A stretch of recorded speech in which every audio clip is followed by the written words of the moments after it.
One such player opening some eyes this season at San Jac. We can add one more thing now to his scouting report. Something he's revealing tonight for the very first time. Something few people realized during both his days in college and high school.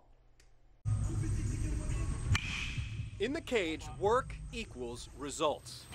And while preparing for the next chapter of his baseball career, Jordan Myrow's effort has not gone unnoticed. He's been a force for us. And by either his coach, one of our best hitters, one of our hardest workers, or teammates.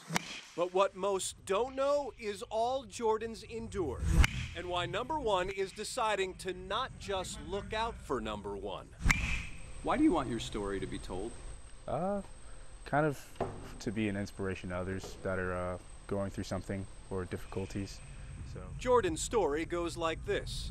A sophomore outfielder at San Jacinto College, he is one of the top hitters on one of the nation's best teams, and now has the courage to tell everyone he was once homeless. 14-year-old kid just starting high school, difficult time for me and my family.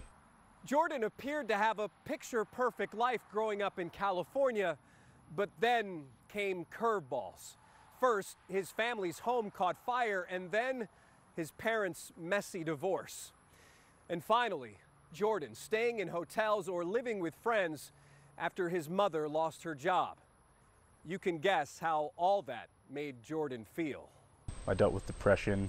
I dealt with a lot of anxieties and all that stuff, and a lot of self-doubt. That was one of the main things, is self-doubt.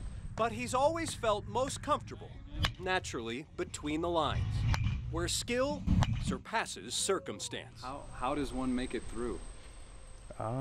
Faith in God. Jordan eventually earning a scholarship to UCLA, where his dad once played, and after an injury, chose to transfer to San Jac for a fresh start. It's definitely taught me how to deal with adversity, which is why I like baseball so much, because one day you're up, one day you're down, and you never know how long you're going to be hot or how long you're going to be cold. You just got to keep fighting.